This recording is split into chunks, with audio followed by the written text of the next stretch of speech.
berger de mon âme, je m'abandonne à toi. Où tu me conduiras, je te suivrai. Car j'ai fait le choix d'obéir à ta voix.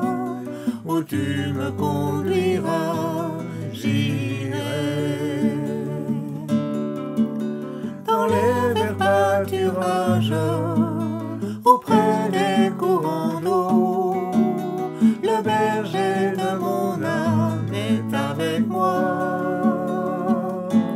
S'il faut gravir la montagne, suivre la vallée profonde, le berger de mon âme me guidera.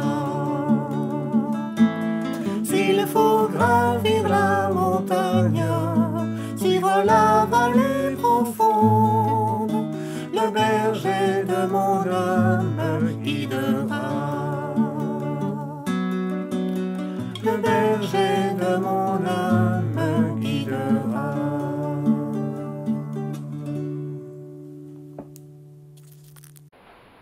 Jésus-Christ est venu sur la terre, vous le savez maintenant. C'est d'ailleurs ce qu'on se rappelle chaque année à l'occasion de la fête de Noël. On y met souvent beaucoup de fantaisie, beaucoup de charme, beaucoup d'activités festives et toutes ces choses-là, quoique ces 2 années c'est un peu difficile, mais quand même il y a des choses qui se passent. Mais voilà, Jésus-Christ n'est pas simplement venu il y a 2000 ans, comme d'autres enfants sont venus il y a 2000 ans. Jésus-Christ, c'est Jésus le Christ, le Messie. Christ, Messie, celui qui doit venir, le Sauveur, le Seigneur. Et comme nous l'avons lu tout à l'heure avec sa maman et sa cousine, ce petit enfant a tressailli dans le sein de sa mère, aussi bien l'enfant qui s'appellera Jean, enfin plus tard, l'enfant d'Élisabeth, que l'enfant qui était dans le ventre de Marie, dont le père n'était pas Joseph. Voilà déjà une histoire qu'il faut croire. Qui va croire qu'une maman est enceinte sans qu'elle ait couché avec un homme? Et pourtant, c'est bien le cas de notre Seigneur Jésus. Jésus-Christ est venu du ciel sur la terre. C'est ce que nous allons voir maintenant ensemble. Heureux sera donc celui qui aura accepté ce don de la grâce. Alors je pose la question, franchement, si vous êtes là, sans doute que vous avez déjà la réponse, mais quand même, je la pose. Avez-vous reçu, accepté ce don de la grâce? C'est une grâce. Ce n'est pas mérité. C'est une grâce, c'est un cadeau. Vous le recevez, vous l'acceptez, vous l'avez. Et vous l'avez pour toujours. Et la conséquence, elle n'est pas seulement terrestre, elle est éternelle. Celui qui croit en moi, dit l'Écriture, vivra. Quoi qu'il mourra, mais il vivra pour l'éternité. Donc la naissance de Jésus, ce n'est pas banal, ce n'est pas cette petite histoire sympathique qui est un peu le centre de Noël, on fait des crèches et tout ça. C'est vraiment essentiel. Parce que si le Christ, né d'une manière miraculeuse, n'était pas venu, eh bien nous serons tous sans espérance. Et nous serions tous occupés à faire des œuvres et des œuvres et des œuvres pour espérer plaire à Dieu. Encore beaucoup le font, des œuvres pour plaire à Dieu. Si nous faisons des œuvres, ce n'est pas pour plaire à Dieu. Enfin, c'est surtout pas pour recevoir le salut, puisque nous l'avons, mais nous le faisons pour servir Dieu, ce qui est quand même très différent, évidemment. Celui qui aura accepté dans le cours de sa vie le don de la grâce sera sauvé. C'est pas rien. Et à Noël, c'est un moment propice, je dirais, et tous les moments sont quelque part propices, mais Noël certainement, où on peut rappeler aux uns et aux autres, aux voisins, aux amis, et vous connaissez l'histoire du sens de Noël. C'est pas le Père Noël, hein, même si le Père Noël fait partie de nos traditions, mais c'est le Seigneur Jésus. Il y a 50 ans d'ici, les églises étaient bondées quand c'était ce qu'on appelle la messe de minuit. Le 25 à minuit, tout le monde allait à l'église. Ça se terminait d'ailleurs chez les grands-parents avec une tasse de café avec une petite goutte. Hein. Mais on allait à l'église quand même. Aujourd'hui, les pauvres, je parle des pauvres prêtres et curés, ils sont presque désespérés souvent. D'ailleurs, on ferme beaucoup d'églises, on fait rassemblement dans une église en espérant quand même qu'il y ait quelques personnes. Où est donc passée cette foi d'autrefois, cet enthousiasme pour Dieu, Pourquoi tout cela a-t-il changé? Celui qui aura accepté la grâce de l'Éternel se sentira, et ça c'est quand même une démonstration de la réalité de cette acceptation de la grâce, il sentira ce besoin de retrouver des frères et sœurs, d'être en communion avec d'autres pour louer Dieu. Vous qui étiez là dimanche passé, rappelez-vous, nous avons parlé de ces bergers qui ont eu le privilège d'être informés qu'un personnage fameux était né dans la personne de Jésus. Et les bergers ont laissé leur travail, en pleine nuit, sont allés voir ce qui s'était passé à Bethléem. C'est sûr que parmi ces bergers, il y avait des bergers qui ont hésité. Oui, ils sont juifs, ils connaissent l'histoire, ils connaissent les promesses, ils connaissent tout ça, mais pourquoi Bethléem? Pourquoi nous, bergers, qui sommes-nous? Donc il y a des gens qui ont dû hésiter parmi ces bergers. Il y a eu certainement des bergers qui ont été surpris. 25 décembre, si la date est bonne. Ils ont dû avoir de la crainte aussi, certains, j'imagine. Parce que si vraiment c'est le Messie qui est né, alors là, il y a de quoi avoir peur, parce qu'il y aura des persécutions, c'est sûr. Peut-être d'autres ont dit, on va y aller, on va le raconter à d'autres, on va le partager dans nos familles, chez nos voisins. Ben, Noël, c'est un peu tout ça, en fin de compte. Parfois, on est hésitant. Oui, on fête Noël, bien sûr, mais bon, on ne parle pas trop quand même de notre foi. Parfois, nous sommes surpris quand des gens donnent un écho à cela. Bon, parce qu'il y a des gens qui donnent des échos parfois. Parfois, nous sommes franchement dans la crainte parce qu'on a peur d'être ridicule. Pas de fêter Noël comme les païens, mais de fêter Noël comme le Seigneur. Et parfois, nous sommes dans l'action en disant, tiens, on va faire des actions humanitaires ou des choses comme ça. Noël, de toute façon, produit quelque chose chez chacun de nous. Luc 2, verset 11, dit ceci. Alors un ange du Seigneur apparut à Zacharie, et il se tint debout à droite de l'autel des parfums. Zacharie fut troublé en le voyant. Je ne sais pas s'il avait l'habitude de voir des anges de l'Éternel, mais en tout cas, il est troublé en le voyant. Moi, je serais troublé si je voyais quelqu'un dans mon bureau. Tout d'un coup, là, la porte n'est pas ouverte, je serais sûrement troublé. Et la frayeur s'empara de lui. Mais l'ange lui dit, « Ne crains point, Zacharie, car ta prière a été exaucée, ta femme Élisabeth t'enfantera un fils, et tu lui donneras le nom de Jésus. » De Jean. Tu donneras le nom de Jean. Jésus est né d'une manière miraculeuse, nous le savons, mais Jean aussi est né quelque part d'une manière étonnante. Zacharie est fort avancé en âge, sa femme l'est aussi. Et pourtant, dans ses vieux jours, sa prière de toujours, en tant que femme, va être exaucée. Tu auras un garçon, tu auras un enfant, ce sera un garçon, et vous l'appellerez Zacharie. Il sera pour toi un sujet de joie et d'allégresse, et plusieurs se réjouiront de sa naissance. Zacharie était connu pour sa piété, pour son engagement, pour son service. Il était fort âgé, donc on le connaissait bien. Et tous ceux qui allaient apprendre que sa femme allait être enceinte et qu'elle mettrait au monde un enfant, eh bien c'est ce que le texte dit, ils vont être dans la joie. Quelque part, tu as été fidèle dans ta vie, ta femme aussi, et tu es maintenant béni, et nous sommes contents pour toi. Un peu comme nous sommes contents quand quelqu'un réussit des choses, quoi. Tu as bien travaillé, tu as réussi ton année scolaire, on est content, on est heureux. Vous voyez, un peu cet esprit-là, me semble-t-il. Celui qui accepte le Seigneur, Jésus, non pas seulement par son intelligence, mais par reconnaissance pour la grâce que Dieu fait, eh bien, entre en communion avec Dieu. C'est nouveau, ça. On peut être en communion avec une religion, avec une église, une dénomination, oui, avec des frères et des sœurs, oui, on parle des mêmes choses. Mais lorsqu'on reçoit le Seigneur dans notre vie, dans notre corps, dans notre âme, dans notre esprit, on est en communion avec les millions d'autres personnes qui vivent la même expérience.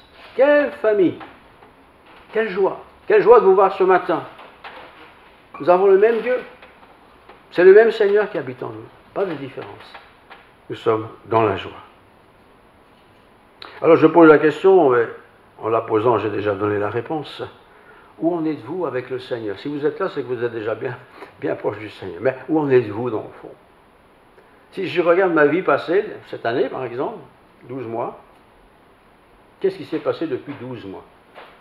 Comment les choses ont-elles avancé, progressé, régressé peut-être? Nous sommes dans une triste période, le Covid nous casse les pieds. Mais d'un autre côté, je me dis, le Covid qui nous casse les pieds nous donne beaucoup de temps. On perd moins de temps à faire toutes sortes de choses qu'on ne peut plus faire. Et si le Covid était utilisé par Dieu pour nous arrêter dans notre course et de nous poser les bonnes questions? Et non seulement de nous les poser, mais d'y répondre. Zacharie, en tout cas, a connu cette expérience. Il a hésité d'abord. Il s'est frotté les yeux. Est-ce que je rêve ou quoi? Il a été surpris. Il a même eu de la crainte. Parce que si c'est vrai, c'est Dieu qui me parle. C'est très fort, ça. Et puis il s'est mis en action. Zacharie était âgé, mais il n'a pas mis sa démarche sur le propos qu'il était âgé. Il s'est mis au service. Il a continué à se mettre au service de Dieu avec zèle. 2, 11 et 12, je vous le relis. Alors un ange du Seigneur apparut à Zacharie et se tint debout à droite de l'autel des parfums. Il est donc dans le temple. Zacharie fut troublé en le voyant, et la frayeur s'empara de lui. Mais l'ange lui dit, ne crains point, Zacharie, car ta prière a été exaucée. Sa prière, pas tes prières, ta prière. C'est une prière, je pense qu'il a dû faire 1000 fois.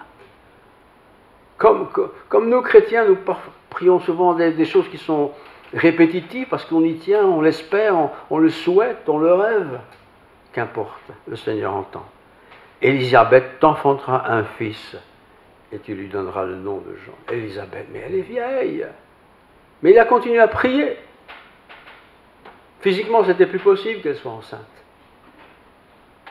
Marie non plus, c'était pas possible. Elle ne couchait pas avec Joseph. Et pourtant, ce miracle s'est accompli dans les deux cas.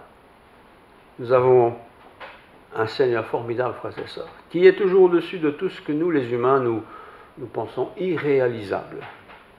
Dieu est tout-puissant, nous le croyons. C'est pourquoi Noël est important. Bien comprendre ce qui s'est passé est aussi évidemment important, et c'est pourquoi j'ai écrit. Où en êtes-vous? Êtes-vous comme les bergers, hésitants? On n'ose pas aller plus loin que là où nous sommes déjà. Après tout, je suis déjà quelque part. Sommes-nous surpris parfois des interventions de Dieu? Ou bien on n'a jamais vu d'intervention de Dieu? Sommes-nous surpris et dans la crainte? Oui, mais si je m'engage davantage, je vais peut-être avoir des conséquences que j'aurais du mal à supporter ou à vivre. Suis-je dans l'action? Cet enfant est le Sauveur. L'enfant qui devait naître est le Sauveur. Il est le Seigneur. C'était pas rien. Pourtant, dans l'état de naissance, j'imagine, si on avait une photo, il serait comme tous les bébés du monde. Hein. Ils sont tous nés de la même manière. Ils ne sont pas tombés comme ça du ciel. Ils sont passés par le ventre de leur maman, les deux. Aussi bien l'enfant d'Élisabeth que l'enfant de Marie. Cet enfant est un Sauveur. Il est le Christ, le Seigneur. Je pense qu'en y réfléchissant, il faut quand même beaucoup d'humilité pour accepter, en tant que Marie, donc en tant que Joseph, il faut quand même être, je ne sais pas, confiant. Parce que quand sa femme est enceinte, il n'est pas plus bête que moi, il ne peut pas être enceinte comme ça. Oui, il a reçu des informations spéciales, mais est-ce qu'il a rêvé cela? Voyez? Et puis sa femme, est-ce qu'elle n'aurait pas été infidèle? Après tout, elle est partie 3 mois chez sa cousine. 3 mois. Il y a le temps de faire un bébé, là. Il fallait qu'il y ait de la confiance, quand même. C'est Joseph. Heureusement que Dieu est intervenu pour préciser que, dans aucun cas, Marie n'a commis de faute, n'a commis de péché. Et à l'époque, bien sûr, il était absolument inadmissible, impensable même, de coucher avant le mariage. Ça ne se faisait pas. C'était absolument... C'était condamné à 100%. C'est encore parfois condamné aujourd'hui, d'ailleurs. Et c'est très bien comme ça. Rencontrer Dieu, certains disent, moi j'aimerais bien croire en Dieu, mais vous savez, je je ne sais pas, s'il pouvait se montrer de manière un peu spéciale, un peu comme Élisabeth ou les anges, ou les bergers qui ont vu les anges, si ça pouvait se passer un peu dans ce goût-là, je croirais sûrement. Je suis presque obligé de répondre à ces personnes, mais non, vous ne croiriez pas plus. Parce que si vous ne croyez pas quand l'Esprit vous parle, pourquoi est-ce que vous croiriez quand quelqu'un vous raconte quelque chose? Un bébé dans une étable. Bah, ça devait peut-être arriver de temps en temps à l'époque, mais quand même, c'est difficile à croire. Hein? Surtout si ce bébé est fils de Dieu. Franchement, il aurait pu naître quand même dans une meilleure condition. Mais il n'y avait plus de place à l'hôtellerie, pas de bol. Jésus est né dans une étable. Mais Jésus a toujours été particulier, vous savez. Ce n'était pas quelqu'un qui avait fait des grandes universités, qui était un savant, un théologien hors norme. Ce n'est pas quelqu'un qui était entouré de gardes du corps. Ce n'était pas quelqu'un qui avait des grands carrosses qui le conduisaient à droite et à gauche. Des exemples, ça ne manquait pas à l'époque de Jésus. Hein, tous ces empereurs, ces gouverneurs, c'était pompeux tout ça. Ben non, Jésus, c'est pas du tout ça. C'est un homme dans le temple qui voit quelqu'un qui est estropié. Jésus n'a pas un vêtement particulier. Il n'a pas une étiquette, rien. Et pourtant, il va encourager cet handicapé. Le temple, il veut mettre cet handicapé dehors parce qu'il est un peu gênant, quoi. Ça fait tellement longtemps qu'il est là. Il donne une mauvaise réputation au temple. Jésus est là. Et Jésus va le guérir complètement. Jésus, quand il était sur terre, il a aussi prêché dans différents endroits, notamment dans des barques. Il s'est parfois trouvé sur la barque, un peu à l'écart de la plage, quelques mètres, et de là il a prêché. Une barque. Il n'y a même pas de micro. Il n'y a même pas une fanfare qui faisait un peu de musique pour mettre l'ambiance. Jésus a prêché. Et il prêchait à des foules, était-il dit. Ce Jésus est extraordinaire. On l'a parfois d'ailleurs vu au milieu d'une foule s'exclamer, faire une guérison. C'était comme ça, plic-ploc, par-ci, par-là. Mais les témoins ont raconté que ça s'est passé. Vraiment.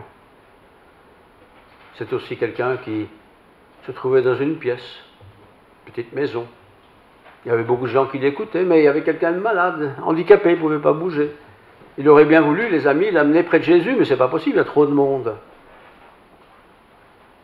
Jésus n'a pas dit aux gens, cassez-vous, hein, écartez-vous, non?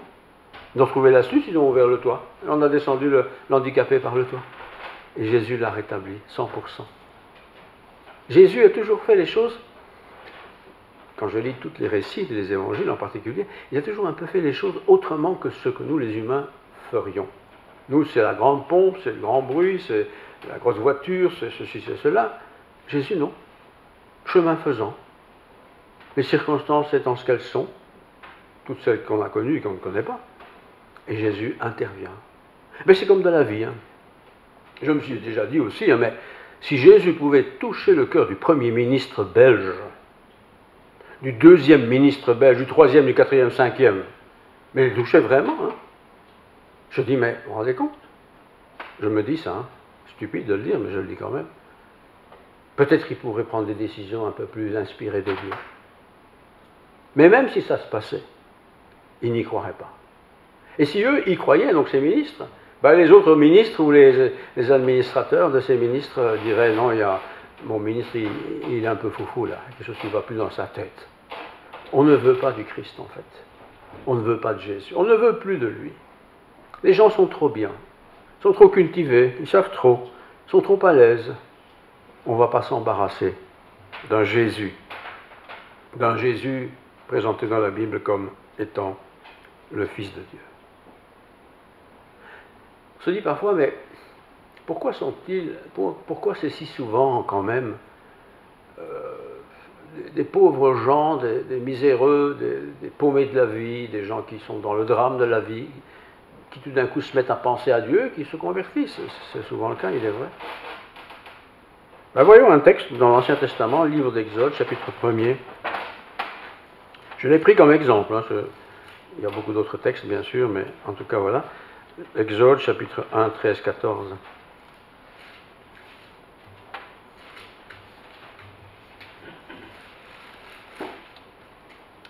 Il est écrit ceci. Alors les Égyptiens réduisirent les enfants d'Israël à une dure servitude, tout le peuple. Il leur rendit la vie amère par de rudes travaux en argile et en briques, et par tous les ouvrages des champs. Et c'était avec cruauté qu'ils leur imposèrent toutes ces charges. Le roi d'Égypte parla aux sages-femmes des Hébreux, nommées l'une Saphira et l'autre Pua. Il leur dit, « Quand vous accoucherez les femmes des Hébreux, et que vous les verrez sur les sièges, si c'est un garçon, faites-le mourir. Et si c'est une fille, laissez-la vivre. »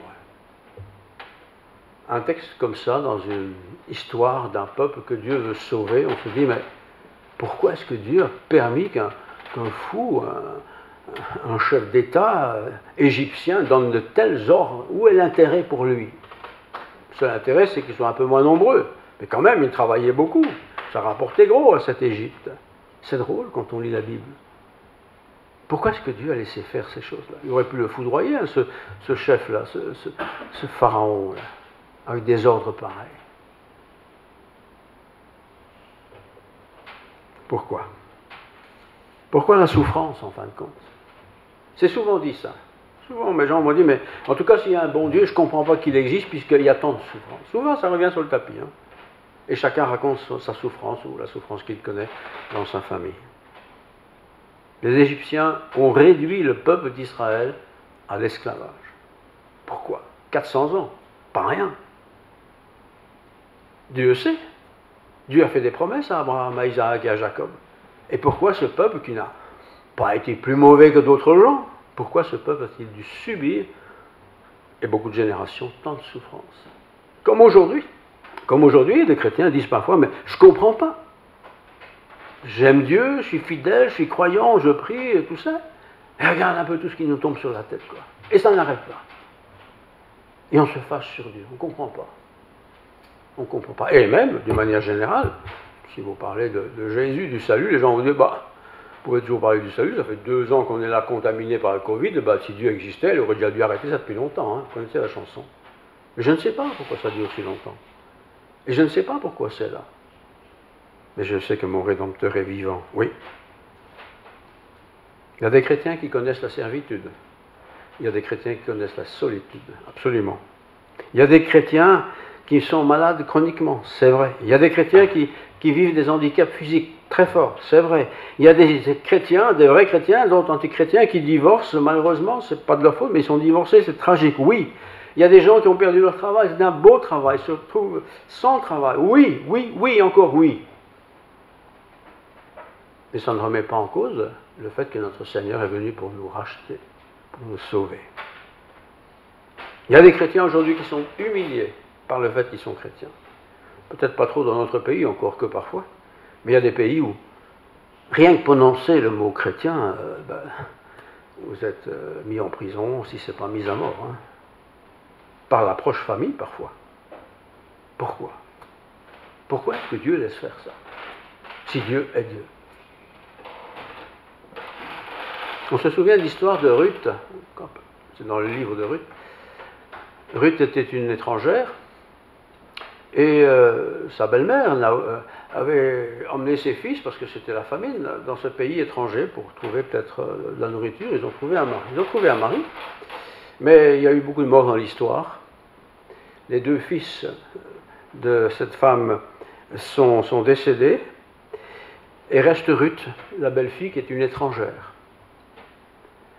Elle n'a rien à faire avec le peuple d'Israël. C'est vrai qu'elle avait épousé les 2 fils, mais c'était un peu contraint et forcé.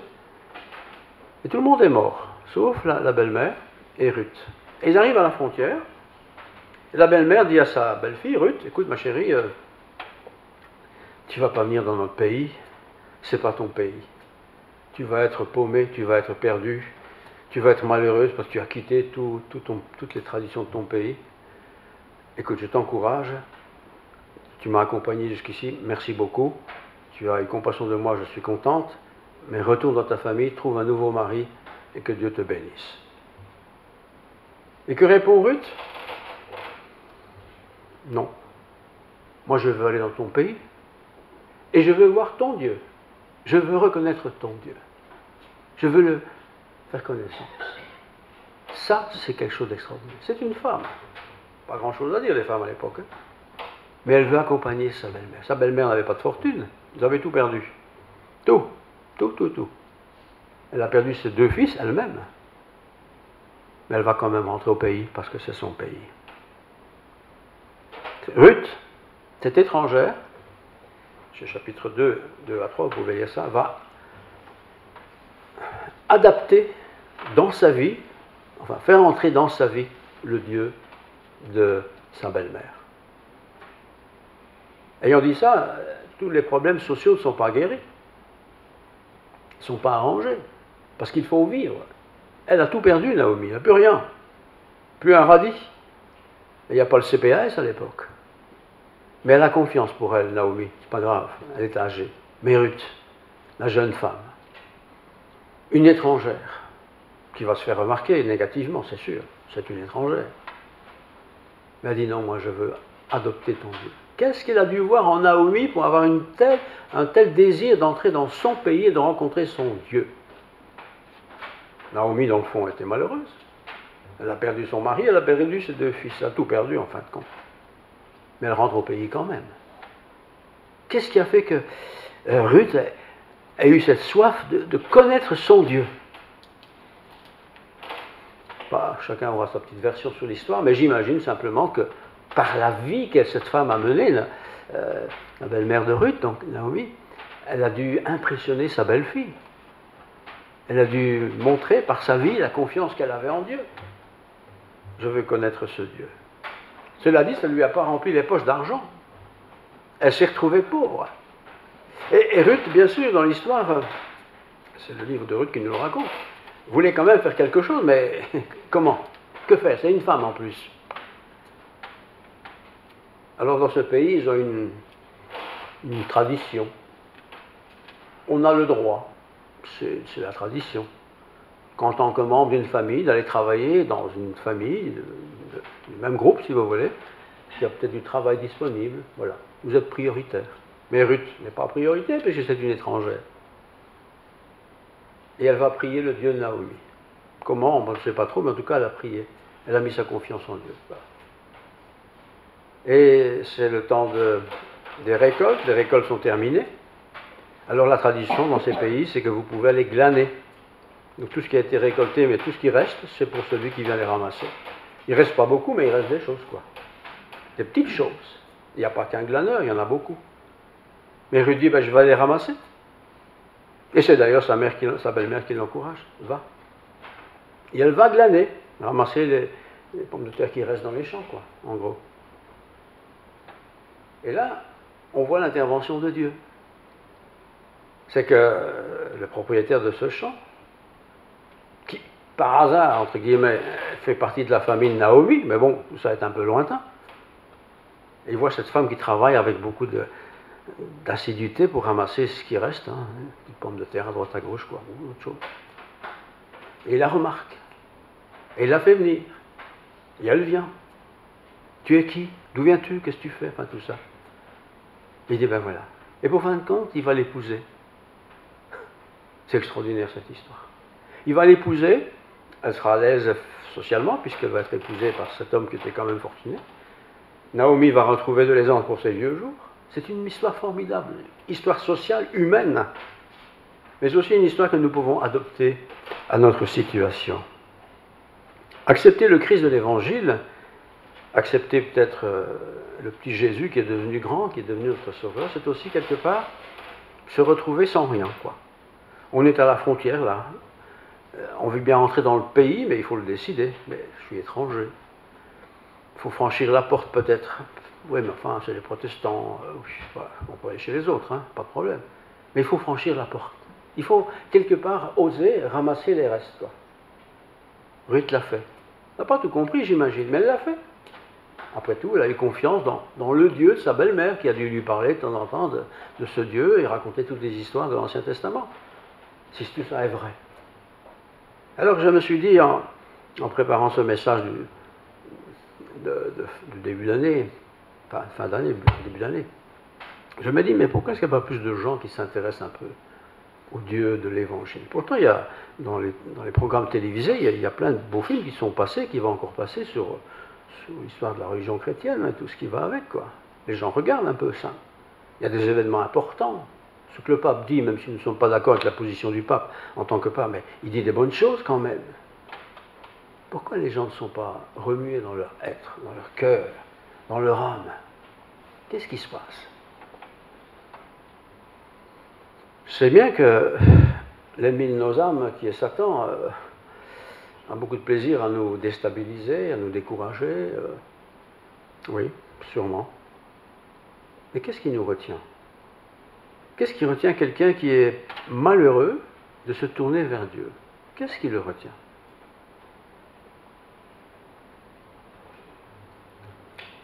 Une conclusion? On pourrait se dire, ben c'est comme ça maintenant, ce sera comme ça dans 10 ans, dans 20 ans, dans 30 ans. Mais Jésus a dit ceci: voici, je viens bientôt. Et la rétribution est avec moi. Jésus vient bientôt. Moi qui suis un chrétien engagé, comme vous tous, je pense, vous pouvez bien comprendre cette parole de Jésus, je viens bientôt. Bientôt, c'est bientôt, hein? Demain ou après-demain ou la semaine prochaine ou dans un an, mais c'est bientôt. Et la rétribution avec lui. Il va offrir des cadeaux, en fait, pour reprendre le thème qui nous occupe. Il va offrir des cadeaux à ses enfants. Et le premier cadeau, c'est la vie éternelle avec lui. Mais pas seulement. Mais ceux qui n'auront pas reçu le Christ, ils seront aussi rétribués, mais rétribués pour une mort éternelle. Je pense que quand il y a des funérailles ou les communions des enfants, je parle ici des églises catholiques, généralement les prêtres rappellent un peu toutes ces choses-là. Les gens les entendent quand même, ces choses-là. Même s'ils ne sont pas trop attentifs, ils les entendent. À la télévision, il y a des émissions religieuses, tous les dimanches il y en a. Ils les entendent s'ils veulent. Pourquoi? Pourquoi pendant ce temps de Noël, quand même, on voit le petit Jésus dans la crèche quand même, hein. Beaucoup de gens ont des crèches chez eux avec un petit Jésus et tout ce qu'il faut. Pourquoi les gens ne s'arrêtent pas en se disant, mais qu'est-ce que c'est que tout ça? Pourquoi je n'y crois pas? Pourquoi je n'adhère pas? Et que quand même je profite de l'occasion pour faire ceci et cela. Je ne sais pas pourquoi. Peut-être parce que tu penses que tu vas perdre tes amis. On va te croire comme un fanatique. Tu vas à l'église tous les dimanches, mais c'est fou. Franchement. Peut-être on dit tu vas perdre de l'argent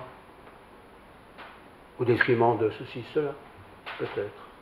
On va t'arnaquer, on va te bluffer, on va te tromper.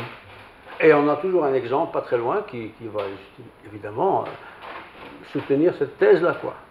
Parce qu'il y a toujours des pécheurs autour de nous, bien sûr. Mais c'est facile. Les bergers de Bethléem, nous l'avons vu la semaine dernière, qu'est-ce qu'ils ont fait? C'était des bergers, des modestes. Ils ont laissé leur travail, ils sont allés voir. Ruth n'est pas du pays, mais elle en connaissait suffisamment par le discours de sa belle-mère et certainement des maris qu'elles avaient épousés. Mais ils sont morts, les maris. Il reste Ruth, la vieille dame. Mais elle connaît les histoires. Voilà. Aujourd'hui, il y a des histoires, il y a des émissions télévisées, en particulier sur les choses de la religion, protestante, catholique et encore d'autres. Il y a de quoi quand même s'arrêter, se poser des questions. Mais je reste avec ma propre question, pourquoi si peu? Parce qu'après tout, nous sommes tous des humains avec les mêmes besoins, besoins matériels, mais aussi besoins spirituels, quelque chose d'autre. Quand on est dans le cafard, quand on est dans la tristesse, quand on est dans le problème, que font les gens?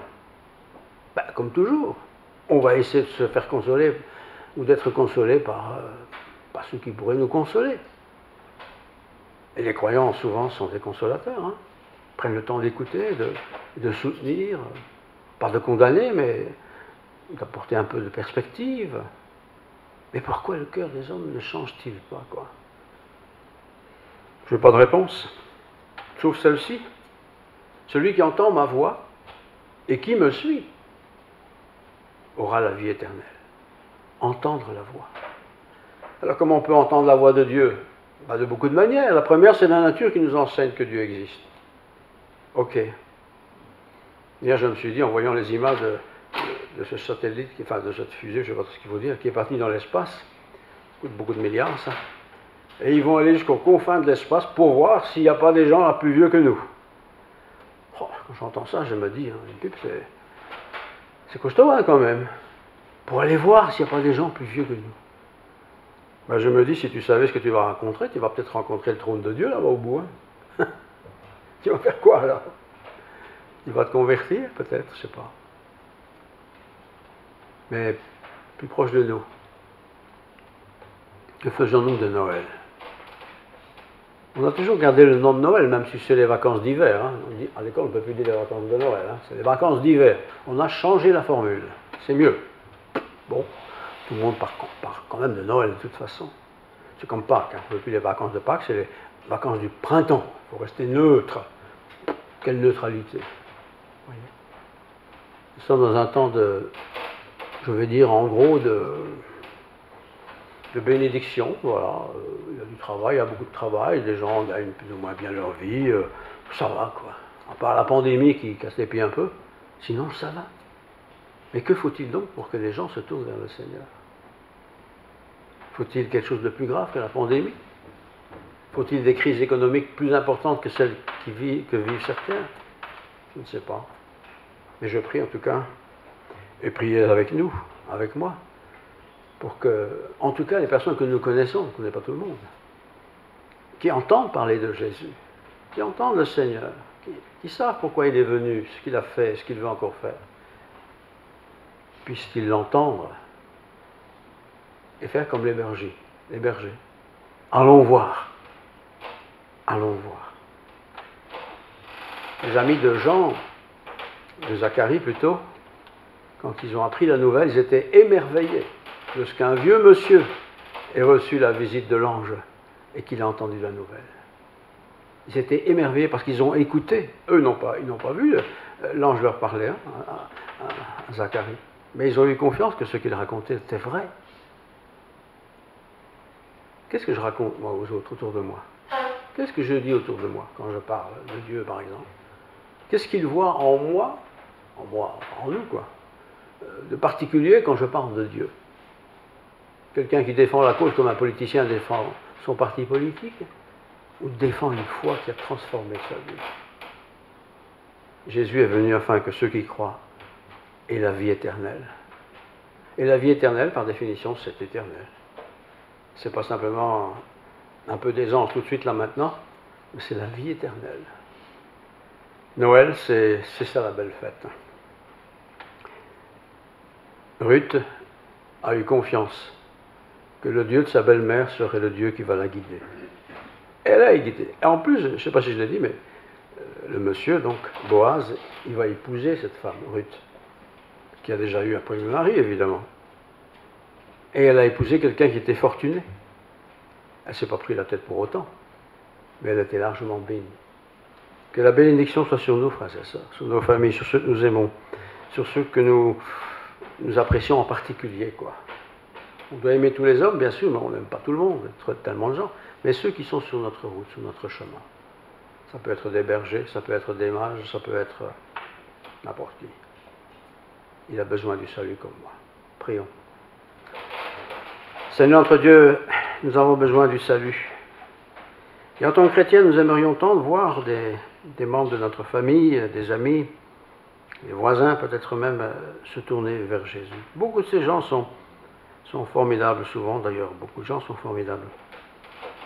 Ils sont sympathiques, ils sont généreux, ils sont prêts à donner leur chemise même pour le bien du voisin.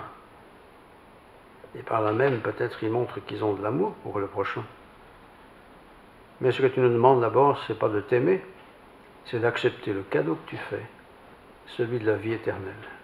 Sans moi, vous ne pouvez rien faire. Nous avons besoin de toi, Seigneur. Tu donnes la vie à ceux qui te reçoivent. Nous voulons te recevoir. Et nous aimerions tant que beaucoup de nos amis chers, de nos membres de famille, des enfants, des parents, nous aimerions tant les voir venir vers toi, Seigneur. Que ce Noël 2021 puisse être particulier dans notre vie. Nous ne pouvons pas sauver le monde. D'ailleurs, tu ne sauves personne obligatoirement. Tu nous invites à accepter à recevoir le Christ. Que nous puissions être des témoins authentiques de cette œuvre magnifique du Christ Jésus. Il y a les bergers, mais il y a aussi les mages.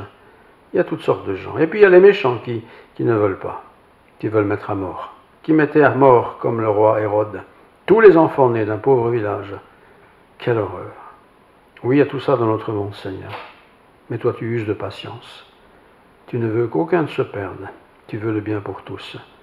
Nous avons confiance en toi pour cela. Sois béni. Que ta grâce, Seigneur, soit sur nous. Que ta bénédiction nous accompagne tout au long des jours qui viennent. Que nous soyons fortifiés dans notre foi.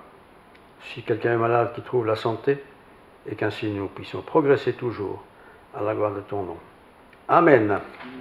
Amen.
Imagine